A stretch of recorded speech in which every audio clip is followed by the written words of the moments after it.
ABN ఆంధ్రజ్యోతిలో ఉన్నటువంటి వార్తల వివరాలు చూస్తే ఇక జయ జయ హే తెలంగాణ రాష్ట్ర అధికారిక గీతంగా కేబినెట్ ఆమోదం.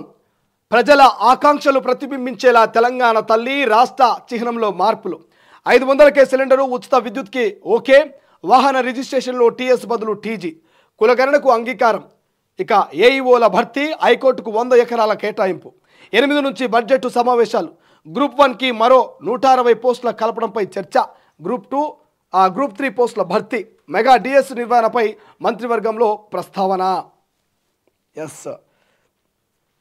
ప్రముఖ కవి అందశ్రీ రచించిన జయ జయ హే తెలంగాణను రాష్ట్ర అధికారిక గీతంగా ఎంపిక చేస్తూ రాష్ట్ర మంత్రిమండలి నిర్ణయం తీసుకుంది. అలాగే తెలంగాణ తల్లి విగ్రహ రూపము, రాష్ట్ర చిహ్నంలో మార్పులు చేయాలని నిర్ణయించింది.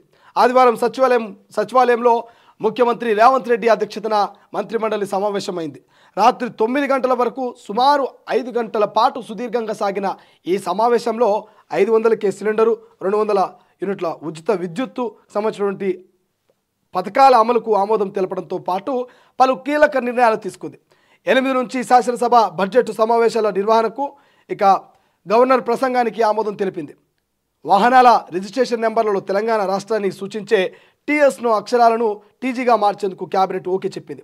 రాష్ట్రంలోని కులగణన జరిపేందుకు కొడంగల్ ఏరియా డెవలప్మెంట్ అథారిటీ ఏర్పాటుకు 65 ప్రభుత్వ ఐటీఐ కాలేజీలను అడ్వాన్స్డ్ టెక్నాలజీ సెంటర్స్గా అప్గ్రేడ్ చేయడానికి పచ్చ జెండా ఊపింది. రాష్ట్ర హైకోర్టుకు 100 ఎకరాల భూమిని కేటాయించేందుకు ఆమోదం తెలిపింది. వ్యవసాయ శాఖల్లో ఖాళీగా ఉన్న అగ్రికల్చర్ ఎక్స్టెన్షన్స్ ఆఫీసర్ పోస్టులు భర్తీ చేసేందుకు కేబినెట్ గ్రీన్ సిగ్నల్ ఇచ్చింది. గ్రూప్ 1 పోస్టుల భర్తీకి గతంలో నోటిఫికేషన్ వచ్చిన సంగతి తెలిసిందే. దానికి మరో 160 పోస్టులను జోడించి నోటిఫికేషన్ ఇచ్చే అంశంపై గ్రూప్ 2, గ్రూప్ 3 పోస్టుల భర్తీపై కూడా కేబినెట్ భేటీలో చర్చ జరిగింది. ఉపాధ్యాయ పోస్టుల భర్తీకి సంబంధించి వెంటనే ఖాళీల వివరాలను తెప్పించాలని, మెగా డిఎస్ నిర్వహణపై కసరత్తు చేయాలని మంత్రిమండలి అధికారిని ఆదేశించినట్లు సమాచారం. తెలంగాణ రాష్ట్రం వస్తే ప్రజల గౌరవం. ఇక్కడనే వార్త ఆయన చదివేద్దాం. కేసీఆర్ పాపాలే శాపాలు, తప్పులు మీరు చేసి నిందలు మా మీద మోపుతారా? ప్రాజెక్టులు, జలాశయాల పంపిణీలో రాష్ట్రానికి అన్యాయం చేశారు. 60 ఏళ్ల ఉమ్మడి రాష్ట్రంలో కంటే గత 10 ఏళ్లలోనే ఎక్కువ నష్టం. పాపాలు చేసి ఉద్యమం చేస్తారంటే ప్రజలు చెప్పుతో కొడతారు. ఇక శాసనసభలో చర్చకు ద్రోహులెవరో తేలిపోతుంది. ప్రాజెక్టులు, జలాలపై 2 రోజులు చర్చిద్దాం, నిజాలు తేలుద్దాం, శ్వేతపత్రం తెస్తాం, మైక్ కట్ చేయం, ఎంతైనా మాట్లాడండి. ప్రాజెక్టుకు అప్పగింతకు కేసీఆర్ ఎంపీగా ఉన్నప్పుడే పునాది. జగన్తో కుమ్మక్కై తెలంగాణ నీటిని ఏపీకి దారదత్తం చేశారు. పోలింగ్ రోజు సాగర్ను ఆక్రమించుకుంటే లొంగిపోయారు. ఇప్పుడున్నది కాంగ్రెస్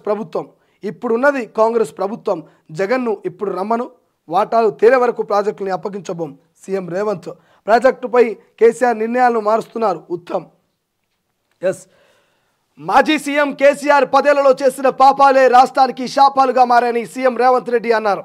ప్రాజెక్టులు, జలాల కేటాయింపులో రాష్ట్ర ప్రయోజనాలు దెబ్బతీసే విధంగా కేసీఆర్ నిర్ణయాలు తీసుకున్నారని, తద్వారా తెలంగాణ ప్రాంతం తీవ్రంగా నష్టపోయే ప్రమాదం ఏర్పడిందని పేర్కొన్నారు. కేంద్రంతో పాటు పక్క రాష్ట్రమైన ఏపీతో కుమ్మక్కై తెలంగాణ ప్రజల్ని మోసం చేశారని ఆరోపించారు. తప్పులు మీరు చేసి నిందలు మాపై వేస్తారా అంటూ మండిపడ్డారు. ఉమ్మడి రాష్ట్రంలో 60 ఏళ్ల పాటు తెలంగాణకు జరిగిన అన్యాయం కంటే కేసీఆర్ 10 ఏళ్ల పాలనలోనే ఎక్కువ నష్టం జరిగిందని, ఆ పాపాలు చేసి ప్రజా ఉద్యమాలంటే ప్రజలు చెప్పుతో కొడతారని వ్యాఖ్యానించారు.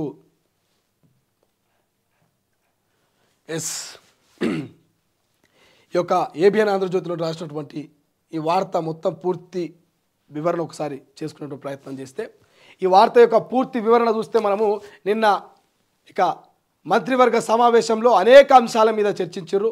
అనేక అంశాలని ఆమోద ముద్ర వేసుకొని గ్రీన్ సిగ్నల్ ఇచ్చుకున్నటువంటి సందర్భం.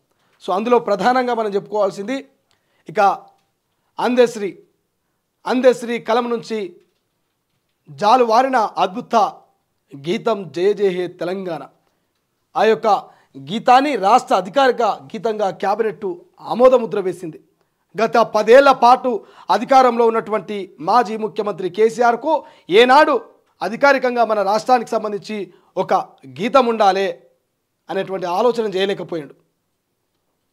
ఇక తెలంగాణ తల్లి విగ్రహంలో చిన్న మార్పులు కావచ్చు, చిహ్నంలో మార్పులు కావచ్చు, నూతన హైకోర్టుకు 100 ఎకరాల భూమికి సంబంధించినటువంటి అంశం కావచ్చు, ఇక వాహన రిజిస్ట్రేషన్కి సంబంధించినటువంటి ఆ నెంబర్ ప్లేట్ల మీద ఉన్నటువంటి టీఎస్ను కాస్త టీజీగా మారుస్తూ ఇక కులగణనకు సంబంధించినటువంటి అంశాలు కావచ్చు, రెండు పథకాల అమలుకు సంబంధించినటువంటి విధి విధానాల మీద కావచ్చు, నిన్న క్యాబినెట్ మంత్రివర్గం అంతా కూడా దీని మీద చర్చలు జరిపింది. దాని మీద ఒక నిర్ణయానికి వచ్చి ఒక గ్రీన్ సిగ్నల్ ఇచ్చింది. సో అనేక అంశాల మీద నిన్న మంత్రివర్గం అంతా కూడా మాట్లాడింది. సో ప్రధానంగా గ్రూప్ 1కి మరో 165 పోస్టులు కలుపుతూ ఇక గ్రూప్ 2, గ్రూప్ 3 పోస్టుల భర్తీకి మెగా డిఎస్సి నిర్వహణకు మంత్రివర్గము ఇక ప్రస్తావన చేసింది. ఇలా కాంగ్రెస్ ప్రభుత్వం వచ్చి 60 రోజులు కూడా పూర్తి స్థాయిలో పూర్తి కాలే. తెలంగాణలో ఉన్నటువంటి మారుమూలలో ఉన్నటువంటి ఇలా నిరుపేద కుటుంబంలో ఉన్నటువంటి యువత అంతా కూడా హైదరాబాద్ కోచింగ్ సెంటర్లకు బస్తాలు పట్టుకొని వాళ్ళ బట్టలు తీసుకొని ఇంట్లో ఉన్నటువంటి 4 రూపాయల డబ్బులు తీసుకొని అయ్యవ్వ పెట్టినటువంటి సర్ది కట్టుకొని ఇలా హైదరాబాద్కు బయలుదేరుతూ ఉన్నారు. గత పాలకులు 10 ఏళ్ల పాటు మమ్మల్ని నమ్మించి గొంతు కోసి మా బతుకుల్ని ఆగం చేసి మా విలువైనటువంటి యవ్వనాన్ని దోసుకున్నటువంటి పాలకులు ఎలాగూ న్యాయం చేయలేకపోయారంటూ కాంగ్రెస్ పార్టీని ఎలా ప్రభుత్వంలోకి తీసుకొచ్చారు. మరి ఈ ప్రభుత్వం అయినా మమ్మల్ని ఆదుకుంటుందేమన్నటువంటి ఆశగా ఎదురు చూస్తున్నటువంటి సందర్భంలో కాంగ్రెస్ ప్రభుత్వము ఇక నిరుద్యోగుల జీవితాల్లో వెలుగు నింపే ప్రయత్నం చేస్తూ ఉంది. సో అందులో భాగంగానే మొన్ననే ముఖ్యమంత్రి గారు 15,000 పోలీస్ కొలువుల నియామకాలు ఉంటాయంట చెప్పారు. మెగా డిఎస్ అని చెప్పారు, జాబ్ క్యాలెండర్ అని చెప్పారు.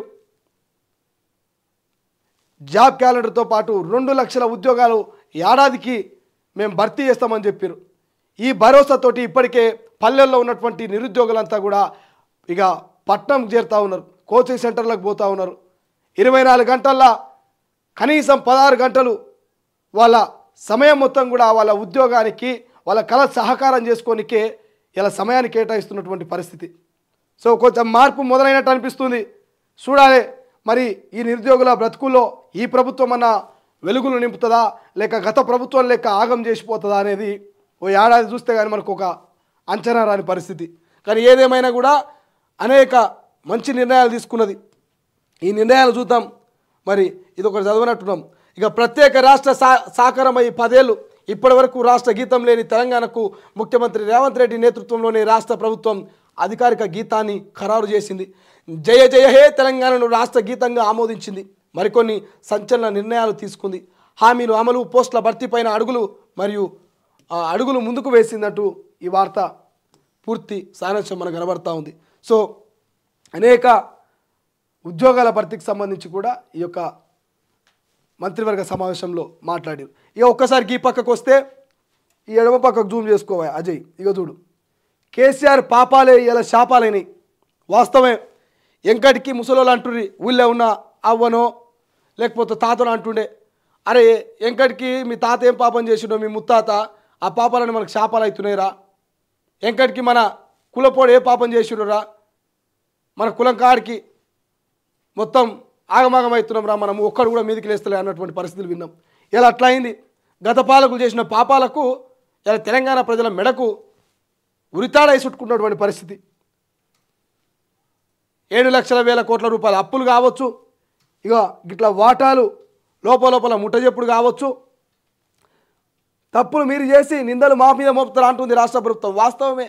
10 ఏళ్ల పాటు అధికారంలో ఉన్నది మీరు, వాళ్ళు 2 నెలలు కాలేదు వాళ్ళే చేసిరంటే నమ్ముతారా ఎవడన్నా? ఇక ప్రాజెక్టులు జలాల పప్పిల్లో రాష్ట్రానికి అన్యాయం చేసిరు. 60 ఏళ్ల ఉమ్మడి రాష్ట్రంలో కంటే గత 10 ఏళ్ళ ఎక్కువ నష్టం జరిగిందట. పాపాలు మీరు చేసి ఉద్యమం చేస్తామంటే చెప్పుతో కొడతారు తెలంగాణ ప్రజలంటూ ముఖ్యమంత్రి గారు అంటున్నారు.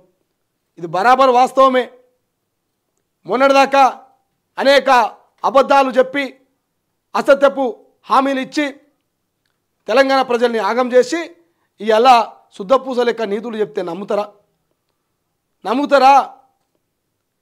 మొన్నటిదాకా మీరు ఇచ్చినటువంటి హామీలు నెరవేరలేవు 10 ఏళ్ల పాటు. ఇలా ప్రజల తరపు నుంచి మేము ఉద్యమం చేస్తాము, ఇక ప్రాజెక్టు జలాలపైన 2 రోజులు చర్చిద్దాం, నిజాలు తేల్చుదామంటూ కూడా ముఖ్యమంత్రి రేవంత్ రెడ్డి గారు చెప్తా ఉన్నారు. ఏమంటున్నారు సారు? ముఖ్యమంత్రి రేవంత్ రెడ్డి గారు ఏమంటున్నారు?